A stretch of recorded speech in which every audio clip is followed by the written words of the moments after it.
안녕하세요. 대기업에서 유통산업을 담당하고 있는 김기동입니다.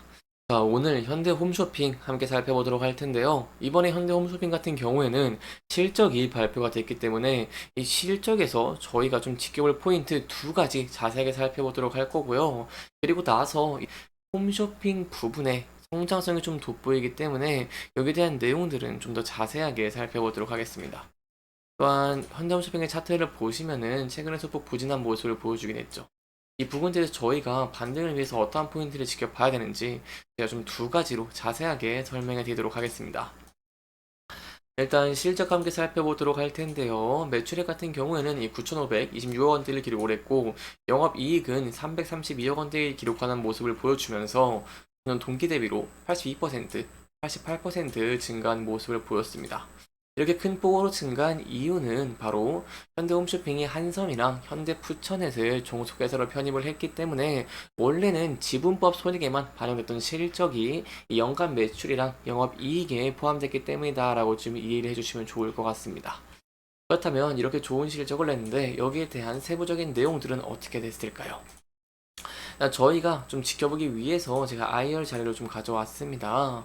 현대 홈쇼핑의 실적이 이렇게 급등한 이유는 종속회사로 편입을 한 부분 당연히 있겠지만 바로 홈쇼핑 부분이 회복이 되는 모습을 보였기 때문입니다. 이 홈쇼핑 굉장히 성장을 했습니다. 바로 패션이라던가 아니면 주방 용품, 여행 상품 등 좀 많이 트렌드를 반영하는 모습을 보여주면서 방송 편성으로 매출이 증가한 모습을 보여줬고요. 고마진 상품 판매도 호조가 되면서 영업이익도 증가를 했다라고 할 수 있겠습니다. 좀 세부적으로 설명을 드리겠습니다. 이 홈쇼핑의 별도 기준으로 봤을 때 매출액은 2,754억 원을 기록을 하면서 동기 대비 4% 증가를 했는데요. 영업이익 같은 경우에는 213억 원을 기록하는 모습을 보여주면서 166%나 급증하는 모습을 보여줬습니다. 제가 앞서 말씀드린 바와 같이 여행이라던가 이 주방 상품 등 좀 수익성이 높은 제품을 전략적으로 편성을 했고 이 비용 효율이 낮았기 때문이다라고 볼 수 있겠습니다. 여기에 대해 좀 세부적으로 볼 수 있는 게 바로 이 취급고입니다. 이 취급고 혹시 모르시는 분들이 계실까봐 제가 좀 간단하게 설명을 드리면요. 홈쇼핑 회사가요, 판매한 제품 가격의 총합입니다. 그렇다면 매출액은 어떤 것일까요? 매출액은요, 이 회사가 판매한 제품의 제조사로부터 받은 수수료다라고 볼 수 있겠습니다. 직접 구매해서 판매한 제품도 매출액에 포함된다고 볼 수 있겠는데요. 좀 쉽게 예를 들어서 설명을 드려보면요. 이 상반기에 예를 들어 A홈 쇼핑이 이 취급고가 1조 원이고 매출액이 3천억 원이다. 라고 좀 예를 들어보면은 1조 원 어치의 제품을 팔아서 수수료인 3천억, 이 30%를 받았다라고 할 수 있겠습니다. 그렇기 때문에 현대 홈쇼핑 같은 경우에 저희가 취급고를 본다라고 하면요. 취급고가 감소를 했습니다. 바로 현대홈쇼핑 같은 경우에는 1조 193억 원에서 967억 원으로 5.1% 감소를 했는데 그럼에도 불구하고 제가 앞서 말씀드린 요인으로 인해서 실적이 상승한 모습을 보였다라고 할 수 있겠죠. 그렇기 때문에 이 실적 제가 좀 수수료 좀 계산해 보니까 수수료 한 25% 정도 받았다라고 좀 보시면 될 것 같습니다. 마지막으로 좀 정리해 설명을 드리면은 현대 홈쇼핑이 판매한 이 제품 가격의 총합은 감소를 했지만 그럼에도 불구하고 이제 받는 수수료가 좀 많이 증가한 모습을 보였기 때문에 이렇게 좋은 실적을 냈다라고 볼 수 있겠습니다. 여기까지 저희가 홈쇼핑 부분 좀 함께 살펴봤는데요. 그렇다면 이제 종속회사에 대한 내용들도 간단하게 살펴보도록 하겠습니다. 일단 자회사인 현대 LNC 같은 경우에는요, 이 외형이 좀 성장을 했습니다. 매출액 같은 경우를 보시면 2,580억 원에서 2,891억 원으로 2,891억 원으로 12% 이렇게 증가한 모습을 보였습니다. 다만 아쉬운 부분은 영업이익이 15.7% 감소를 했다는 것인데요.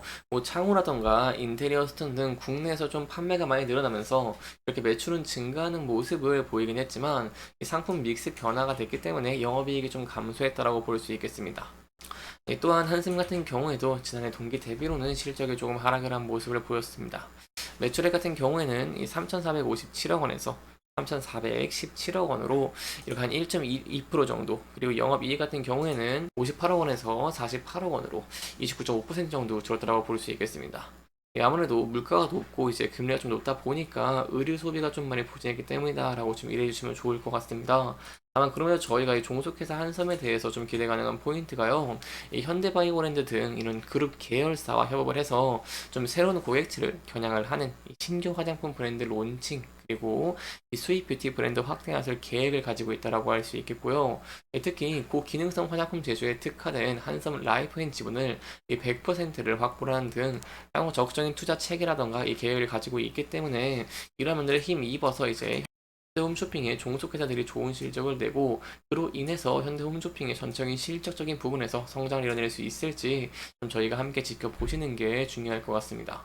여기까지 저희가 이제 현대홈쇼핑의 실적적인 부분들 함께 살펴보면서 진행을 했고요.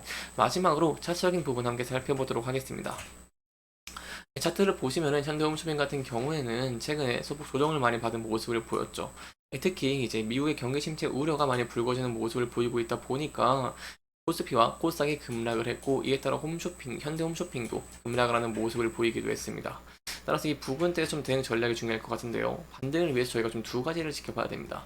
첫 번째는 이제 실질적인 부분인데 제가 앞서 말씀을 드린 바와 같이 이 현대 홈쇼핑의 좀 홈쇼핑 부분 같은 경우에는 성장세가 돋보이고 있고 그렇기 때문에 이렇게 종속회사들이 또 좋은 실적을 내면서 전적인 실적이 더 증가할 수 있을지 여부가 중요하다고 볼 수 있겠고요.